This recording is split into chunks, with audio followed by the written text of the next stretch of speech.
Ready, start. Sir, the question of any other government coming and spoiling the economy does not arise. During 1990 to 97, our interest burden only has gone up from 2600 crores of rupees to 14 crores of rupees. I have just put the figures before the house. This burden will just go up, and a stage will come when, like Mexico and Brazil, our currency will cease to have any meaning. We are going to a stage which is very dangerous.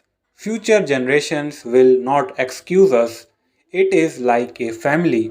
If the father squanders away all the money, the children will not excuse him. It is like this.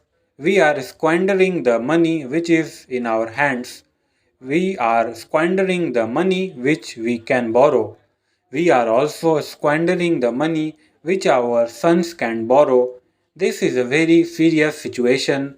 I want to draw the attention of the finance minister to it. My next point is about external borrowing. Internal borrowing is already a problem.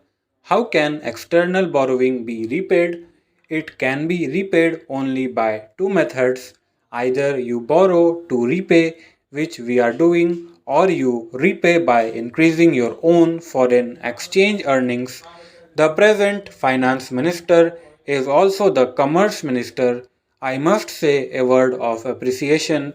Since he has come, he is trying to put all his efforts for export promotion, but our export base is very weak. Over the last 20 to 30 years, our policies with regard to export promotion have failed miserably. Now we are trying to give all sorts of incentives for export promotion. Those are pretty things.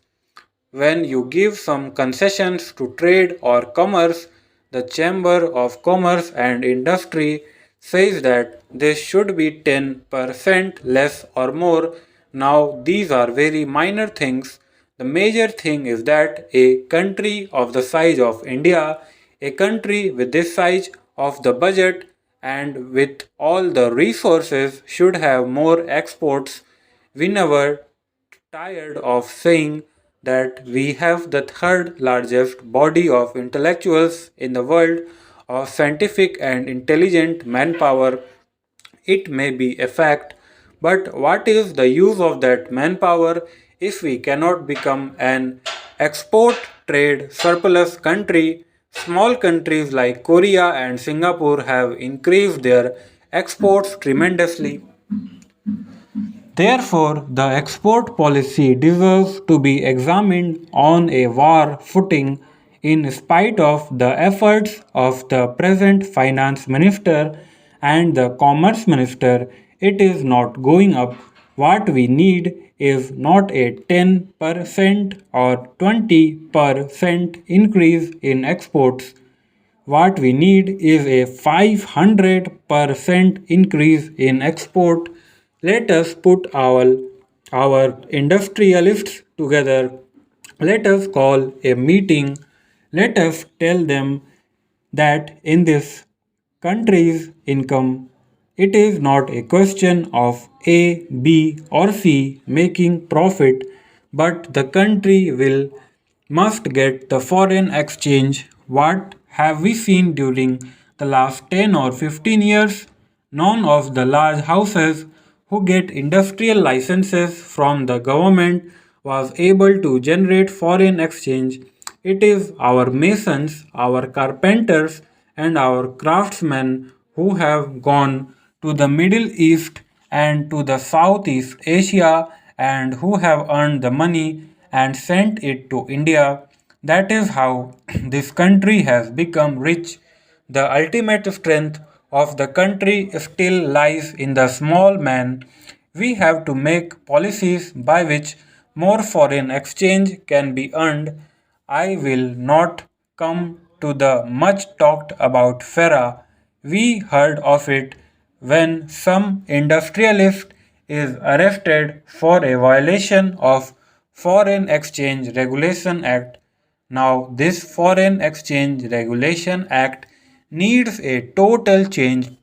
There was a time when, due to ideological consideration, it was decided that foreign companies should not have more than 40% shareholding in the companies. Now, the companies which had 60% or 70% or 100% ownership floated their shares in the Indian market, and a lot of public money went into these companies which they sent abroad. The country is poorer of foreign exchange to that extent, and the control of the company is still with them, so we have achieved nothing. The Foreign Exchange Regulation Act has totally failed. As some members said, you come out with the news of making a haul of heroin or some other drugs. Every 15 days or so, you come out with the news that so many crores of illegal foreign exchange has been seized. Obviously, we are operating on an artificial exchange rate. Till the artificial exchange rates exist, the exchange racket will exist. No doubt, the enforcement machinery is there. We should give all encouragement to the enforcement machinery. The ultimate solution to foreign exchange, the ultimate solution to export lies elsewhere.